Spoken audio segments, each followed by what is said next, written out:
Hi hello welcome to our channel. నేను మీ సిరి. ఈరోజు మనం చెప్పుకోబోయే కదా లీలావతి పార్ట్ 27. ఇక కథలోకి వెళ్ళిపోదాం. స్పందన ఏడ్చుకుంటూ రూమ్లోకి వెళ్ళిపోయింది. ఏమైందో నాకు తెలియట్లేదు. స్పందన వెళ్ళిన వైపు వెళ్దామనుకున్నాను.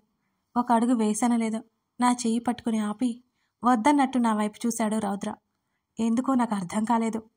అందరి వైపు ఒకసారి చూసి కౌటిల్య స్పందన వెనకాలే వెళ్ళాడు. అప్పుడే అర్థమైంది, ఎంతైనా మా రౌడీ వెరీ షార్ప్ అబ్బా అసలు. ఆంటీ మౌనంగా ఉండిపోయారు. ముత్యం ఆంటీని రూమ్కి తీసుకెళ్లారు. రౌద్ర చేయి పట్టుకుని తీసుకెళ్లాను నా రూమ్లోకి. లిల్లీ ఎక్కడికి అని అడిగాడు. అసలు ఏమైంది అన్నాను నేను. జరిగింది చెప్పడం మొదలుపెట్టారు. సంకీర్తి అని నవ్వుతూ పలకరించారు స్పందన నాన్న నవీన్. నమస్తే అన్నయ్య, కూర్చోండి అంది రౌద్ర అమ్మగారు. కుశల ప్రశ్నలు అయ్యాక టిఫిన్ చేయడానికి పిలిచింది సంకీర్తి. తర్వాత తింటామని చెప్పారు నవీన్, స్ఫూర్తి. సడన్గా వచ్చారు, ఏదైనా విశేషమా అని అడిగింది ఆవిడ. అలాంటిదే అన్నాడు నవీన్. ఏంటన్నయ్య అది? ఎప్పుడో అనుకున్నదే అమ్మా అని ఆయన అనగానే అయోమయంగా చూసింది. మౌనంగా జరిగేది చూస్తున్నాడు రౌద్ర. అదే తల్లి, చిన్నప్పుడు మనం అనుకున్నాం కదా మన స్పందనని రౌద్రకిచ్చి పెళ్లి చేయాలని అన్నాడు ఆయన. అన్నయ్య, అది ఎప్పుడో అనుకున్నది కదా, అది పెద్ద అయ్యాక పిల్లల ఇష్టం మీదనే అని ఆమె గుర్తు చేసింది. అవును తల్లి, ఇప్పుడు ఆ విషయం గురించే మాట్లాడడానికి వచ్చాను అని అన్నాడు ఆయన. డాడీ, రౌద్ర మీద నాకు కానీ రౌద్రకి నా మీద కానీ పెళ్లి చేసుకునే ఉద్దేశం లేదు అని అంది స్పందన. స్పందన, నువ్వు సైలెంట్గా ఉండు అని అన్నాడు ఆయన సీరియస్గా. లేదు డాడీ, నేను రౌద్రని పెళ్లి చేసుకోను. ఇది రౌద్రకి ఏమాత్రం ఇష్టం లేదు అని స్పందన మళ్ళీ అంది. స్పందు అని సీరియస్గా అని, స్ఫూర్తికి రౌద్ర అంటే ఇష్టం. స్ఫూర్తితో ఆయన రౌద్రకి పెళ్లి జరిగేలా చేద్దాం, ఏమంటావమ్మా అని ఆవిడ వైపు చూశాడు ఆయన మళ్ళీ. క్షమించడన్నయ్య, రౌద్రకి స్ఫూర్తితో కానీ స్పందనతో కానీ పెళ్ళి ఇష్టం లేదు అని అంది ఆవిడ. కారణం ఏమిటో తెలుసుకోవచ్చా? చాలా సీరియస్గా ముఖం పెట్టాడు ఆయన. ఆయన కోపాన్ని ఆపుకుంటున్నట్టున్నాడు. రౌద్ర వేరే అమ్మాయిని ఇష్టపడుతున్నాడు. తనతోనే నా కొడుకు పెళ్ళి. ఇష్టం లేకుండా బలవంతం పెట్టలేను కదా అన్నయ్య అంది రౌద్ర తల్లి. పిల్లలు తెలియకలా అంటుంటే నువ్వు ఎలా వాళ్ళని వెనకేసుకుని వస్తున్నావమ్మా? సర్ది చెప్పాల్సింది పోయి అని అడిగాడు కోపాన్ని దాచుకుంటూ. తెలియక ఏమీ కాదన్నయ్య, రౌద్ర ఆ అమ్మాయి ఒకరినొకరు ఇష్టపడుతున్నారు. వాళ్ళని కాదని పెళ్లి చేసే జీవితాంతం సంతోషంగా ఉండలేరు అని అంది ఆమె. ఆంటీ, మీరు కూడా ఏంటి ఆ మిడిల్ క్లాస్ అమ్మాయిని మీ కోడలుగా ఎలా తెచ్చుకుంటారు? లో క్లాస్ వాళ్ళు ఎలా ఉంటారో మీకు తెలియంది కాదు అని అంది స్ఫూర్తి. స్ఫూర్తి గట్టిగా అరిచాడు రౌద్ర. స్ఫూర్తి బిత్తరపోయి చూసింది. ఇంకోసారి లిల్లీని ఏమైనా అంటే ఏం చేస్తానో కూడా నువ్వు ఊహించలేవు అని అంటున్న అతని మాటలు తీవ్రంగా వచ్చాయి. చూసావా చెల్లమ్మ, ఆ ఎవరో అమ్మాయి కోసం నా కూతుర్ని ఎంత మాట అంటున్నాడో నీ కొడుకు. అదే వాళ్ళ నాన్న ఉంటే ఈ పాటికి స్ఫూర్తికి రౌద్రకి పెళ్లి చేసేవాడు అని అన్నాడు నవీన్ ఎమోషనల్గా వాళ్ళని లాక్ చేస్తూ. ఎవరో అమ్మాయి కాదు, నేను త్వరలో పెళ్లి పోయే అమ్మాయి, ఈ ఇంటికి కాబోయే కోడలు అని చెప్పాడు రౌద్ర. రౌద్ర అమ్మగారి వైపు చూశాడు నవీన్. లేదన్నయ్య, ఆయనకి రౌద్ర సంతోషమే ముఖ్యం అంది ఆవిడ. ఇంకొకసారి ఆలోచించు సంకీర్తి. కొద్దిసేపు నిశ్శబ్దం.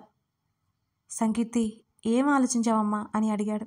చెప్పాను కదా అన్నయ్య, ఆవిడ సీరియస్గా చెప్పింది. చక్రి ఉంటే నేను చెప్పింది ఖచ్చితంగా ఒప్పుకునేవాడే అని అన్నాడు ఆయన కోపంగా.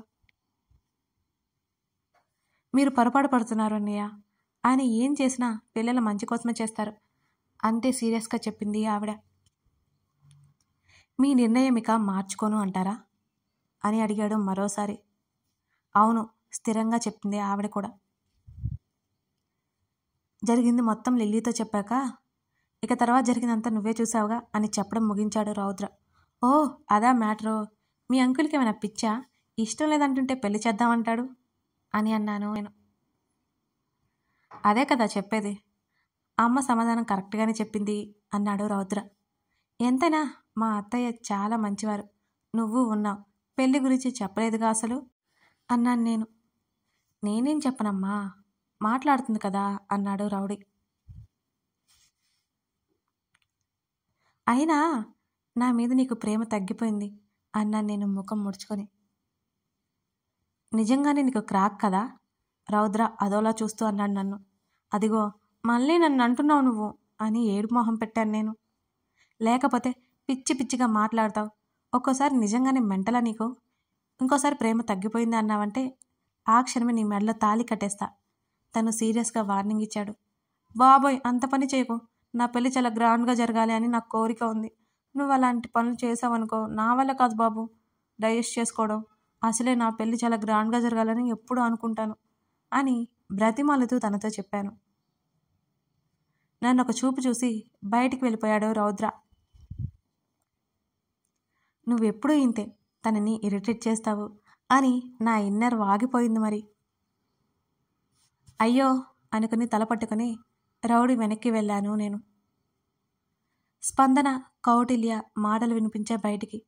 వీళ్ళెప్పుడు ఇంతే, ఊరంతా వినిపించేలా మాట్లాడుకుంటారేంటో అనుకున్నాను నేను. స్పందనని కౌటిల్య ఓదార్చుతున్నాడు.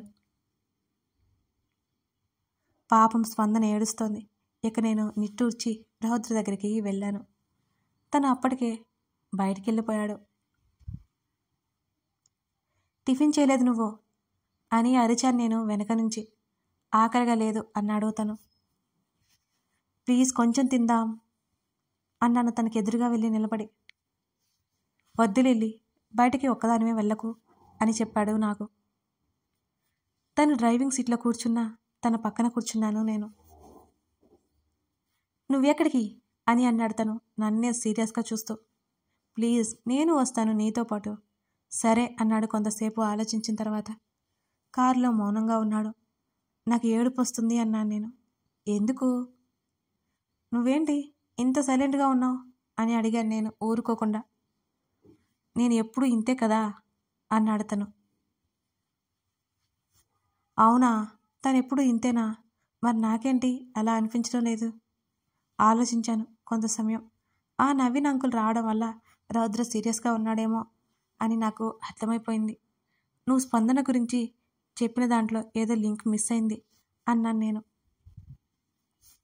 ఏంటది? నువ్వు ఇద్దరిని పెళ్లి చేసుకోను అని తేల్చేశావు. స్ఫూర్తి గోల చేసింది. తను వాళ్ళ డాడీతో వెళ్ళిపోయింది. స్పందన ఎందుకు వెళ్ళలేదు? నువ్వు కూడా వద్దు తనకి.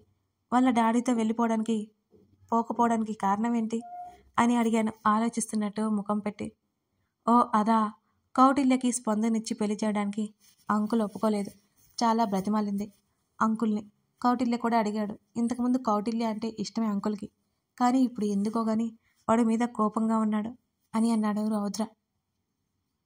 ఓహో, అందుకేనా స్పందన ఏడుస్తూ ఇక్కడే ఉండిపోయింది?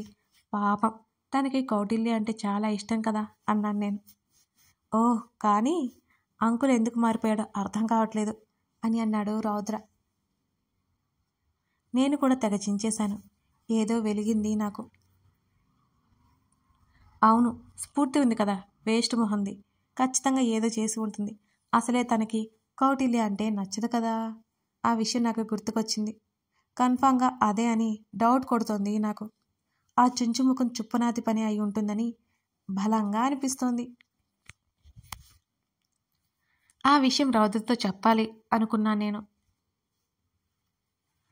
అప్పుడే రౌద్రకి ఒక ఆలోచింది. ఆ ఫోన్ సారాంశం ఏంటో అడిగాను నేను. తను చెప్పింది విని చాలా సంతోషపడిపోయా. మా అప్ప నన్ను అడిగారు. నన్ను చూడాలి అంటున్నారని మమ్మీ కాల్ చేసి చెప్పింది రౌద్రకి. నా ఆనందానికి హద్దుల్లేవు. వెంటనే నేను, రౌద్ర, మమ్మీ అప్ప దగ్గరికి బయలుదేరాం. ఆ ఇంటి ముందు కారు ఆపగానే నేను పరిగెత్తుకుంటూ లోపలికి వెళ్ళాను. మా అప్ప బెడ్ మీద కూర్చున్నారు. నేను అప్ప దగ్గరికి వెళ్ళి ఏడ్చేశాను. మా అప్ప సర్ది చెప్తున్నారు. ఇంత జరిగిన ఒక్క మాట కూడా నన్ను ఎవరూ అనలేదు. అప్పతో కబుర్లు చెప్తూ ఉండిపోయాను. ఇంకా రౌద్ర రాలేదేంటి అని ఒకసారి బయటకు వచ్చాను. లేడు, ఆఫీస్కి వెళ్ళిపోయాడు అని బయట ఉన్న గార్డ్స్ చెప్పారు.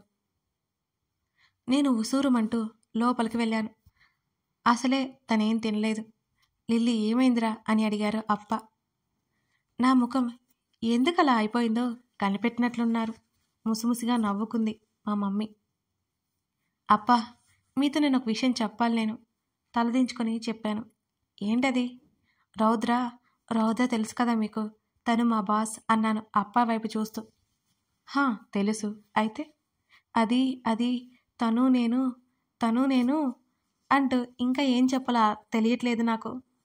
చెప్పరా తను నువ్వు. అయినా నా లిల్లీ నా దగ్గర మొహమాట పడుతుందా అని అడిగారు అప్ప. రౌద్ర అంటే నాకు ఇష్టం అప్ప అన్నాను తలదించుకొని.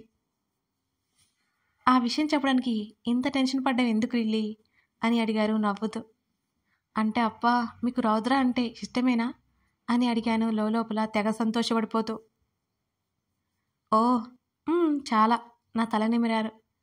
థ్యాంక్ యూ అప్ప అని అప్ప అనే సైడ్ నుంచి హగ్ చేసుకున్నాను. మా మమ్మీ నవ్వింది నన్ను చూసి. ఎందుకు మమ్మీ నువ్వు నవ్వుతున్నావు అని అన్నాను నేను. మీ అప్పకి రౌద్ర ఆ విషయం ఎప్పుడో చెప్పేశాడు అని మళ్ళీ నవ్వింది మా మమ్మీ. అప్ప మీరు కూడానా అని అలిగినట్టు ముఖం పెట్టాను నేను. మా అప్ప నవ్వేసి, నా డార్లింగ్ డాటర్కి ఏ విషయమైనా నా దగ్గర ధైర్యంగా చెప్పే స్వతంత్రం ఇచ్చేశాను నేను. అలాంటప్పుడు నువ్వేదో తప్పు చేసినట్టు భయపడ్డాను ఎందుకు? నా లిల్లీ మీద నాకు నమ్మకం ఉంది అని అన్నారు. నా అప్పకి నేనంటే చాలా ఇష్టమని తెలుసు, కానీ ఇప్పుడు తెలుస్తుంది నేనంటే ఎంత నమ్మకమో. ఇంకా చెప్పాలంటే నేనంటే ప్రాణం. అలాంటి తండ్రి ఉండడం నా అదృష్టం. కొంతసేపు మమ్మీతో ముచ్చట్లు పెట్టాను. అక్కడ ఎలా ఉంటుందో చెప్పాను. తర్వాత మమ్మీ టిఫిన్ పెట్టింది. తన చేత్తో స్వయంగా వండి పెట్టింది. తర్వాత చందుకి కాల్ చేసి వాడితో మాట్లాడాము ముగ్గురం. రౌద్రకి కాల్ చేశాడు. నేను సంతోషంగా లిఫ్ట్ చేశాను. అంతరని తను నాకు చెప్పకుండా వెళ్ళిపోయాడని నాకు కోపం వచ్చింది. ఫోన్ చెవి దగ్గర పెట్టుకున్నాను. మాట్లాడకుండా అలిగాను కదా నేను. లిల్లీ, ఇక నుండి నువ్వు అక్కడే ఉండొచ్చు.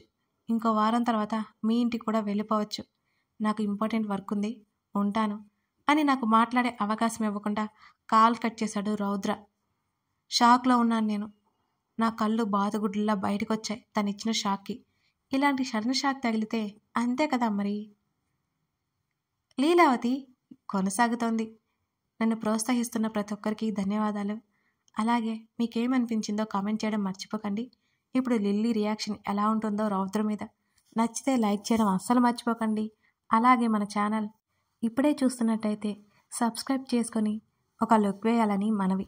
Thank you for watching this video.